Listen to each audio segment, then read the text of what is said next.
Bismillahirrahmanirrahim. Assalamualaikum warahmatullahi wabarakatuh. Perkenalkan, kami dari kelompok 1 akan membawakan materi tentang etika penulisan karya tulis ilmiah. Untuk memenuhi salah satu tugas mata kuliah metodologi riset oleh dosen pengampu Ibu Rina Novianti, SPD, MP.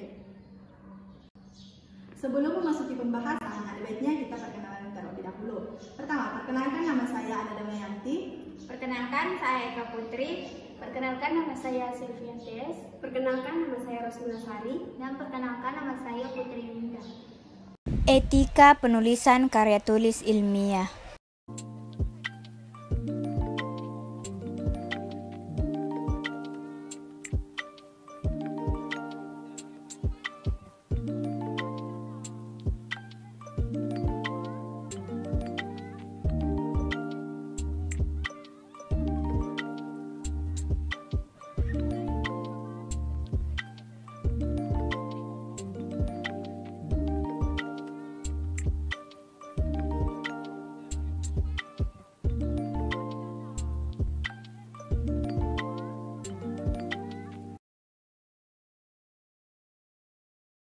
Wawancara narasumber pertama.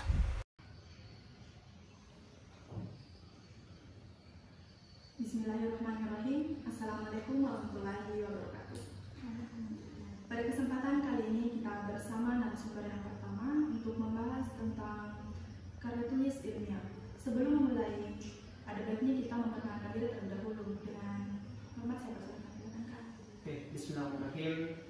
Jadi perkenalkan, saya atas nama Rohama Arais, Prodi Ekonomi Syariah 6 semester 6. Baik, mungkin langsung saja kepada teman-teman yang ingin bertanya. Saya persilakan. Baik, saya akan memberikan pertanyaan pertama untuk narasumber. Dari kakak sendiri, apa yang kakak ketahui tentang KTI dan KTI? Apa yang sudah kakak buat?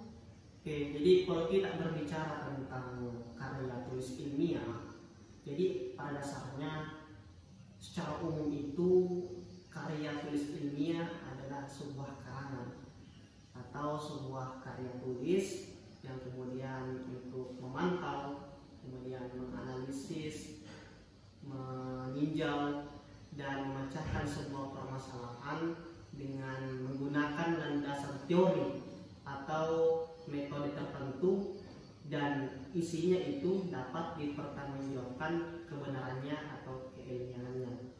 Nah, contoh daripada karya tulis ilmiah itu seperti artikel, jurnal, skripsi yang kemudian menjadi syarat wajib bagi kita untuk menyelesaikan studi S1, tesis, disertasi.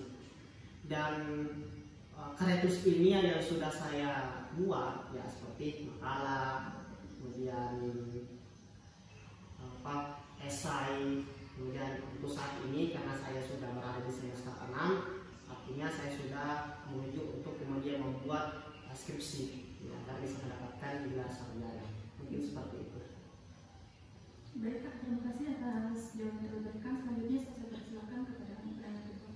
Baik, Kak, pertanyaan saya, apa saja kesulitan dan kendala yang kakak alami selama mengerjakan karya tulis ilmiah? Jadi memang tidak mengherankan ya, mengapa ada sebagian dari kita mahasiswa itu mungkin merasa acuh dan tak acuh, kemudian malas dan menganggap susah ketika membuat sebuah karya tulis ilmiah karena memang ada beberapa hambatan yang menjadi penyebab.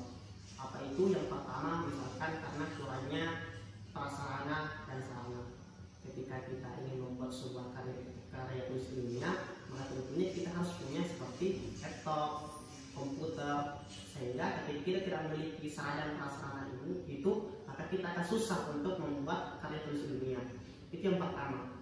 Kemudian kedua, sekalipun kita sudah memiliki sarana dan prasarana, namun ketika kita tidak mengetahui bagaimana cara sistematika penulisan karya ilmiah atau tata cara pembuatannya, maka kita akan kebingungan atau kita akan bingung, susah, kira-kira bagaimana caranya kita bisa membuat KTI ini, bagaimana caranya kita bisa membuat karya tulis ilmiah, bagaimana cara memulainya.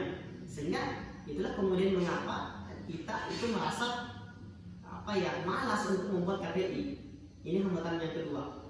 Kemudian ketiga, karena mungkin kita kekurangan mungkin kita kurang daripada segi literasi dan narasi.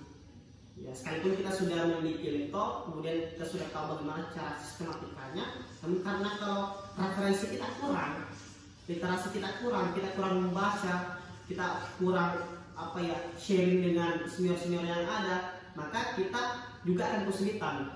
Nah, inilah beberapa kemudian menjadi kendala kita dari mahasiswa ketika membuat sebuah karya tulis ilmiah. Ini seperti itu. Baik Kak, terima kasih atas waktu dan juga jawaban yang telah Kakak berikan kepada kami. Mungkin baik dari saya atau saya ada salah kata, mohon maafkan. Sekian dari saya. Assalamualaikum warahmatullahi wabarakatuh. Wawancara narasumber kedua. Baik, pada saat ini kita bersama dengan narasumber kedua dalam membahas tentang materi karya tulis ilmiah. Baik, sebelum itu ada ini kita memperkenalkan diri dulu. Dengan hormat saya persilakan Kak untuk memperkenalkan diri. Baik, bismillahirrahmanirrahim. Perkenalkan, nama saya Muhadir, mahasiswa FEB juga sama seperti teman-teman ekonomi syariah. Saya sudah semester 6 dan kedatangan adik-adik hari ini adalah wawancara mengenai KTI. KTI mungkin bisa dijelaskan dulu maksud dari kedatangan dari teman-teman secara jelasnya. Baik Kak, kedatangan kami sekarang ini untuk membahas wawancara Kakak tentang materi karya tulis ilmiah, tentang apa saja yang Kakak ketahui tentang karya tulis ilmiah tersebut. Baik, mungkin untuk memperjelas bisa saya persilakan kepada teman saya untuk memberikan pertanyaan kepada Kakak. Baik, terima kasih. Menurut Kakak, mengapa mahasiswa wajib memiliki kemampuan dalam penulisan karya tulis ilmiah? Mengenai pertanyaan mengapa mahasiswa wajib memiliki kemampuan penulisan karya tulis ilmiah, simpelnya agar seseorang itu dapat juga memiliki kemampuan bukan saja menulis, tetapi kemampuan berpikir secara ilmiah. Dan kenapa harus ilmiah? Karena agar misalnya jika kita ingin menguji suatu data, data itu dapat teruji secara objektif sesuai dengan fakta yang ada, dan data itu dapat dipakai pada khalayak umum. Contohnya sekarang itu dengan banyaknya teknologi penulisan karya ilmiah seperti skripsi, tesis itu kayak di luar negeri juga banyak yang berguna sekali untuk pengetahuan yang sekarang. Ya, kemudian ya betul, itu sejalan dengan teknologi perkembangan sekarang, globalisasi. Pentingnya untuk memang memiliki kemampuan berpikir secara ilmiah. Baik, mungkin maksud dari Kakak tadi itu adalah seorang mahasiswa harus mampu atau bisa menulis sebuah karya tulis ilmiah selain untuk kepentingannya sendiri, juga untuk kepentingan khalayak umum, seperti khususnya mahasiswa harus memiliki kemampuan menulis karya tulis ilmiah agar memudahkan mendapatkan sebuah gelar. Seperti yang kita ketahui sebelum mahasiswa mendapatkan sebuah gelar, dia harus menulis sebuah tesis atau deskripsi. Itu Kak.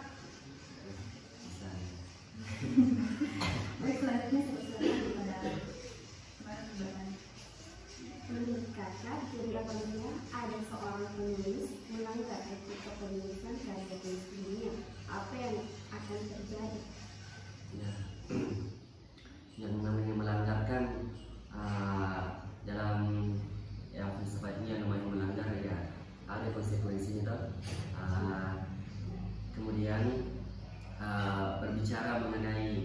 etika.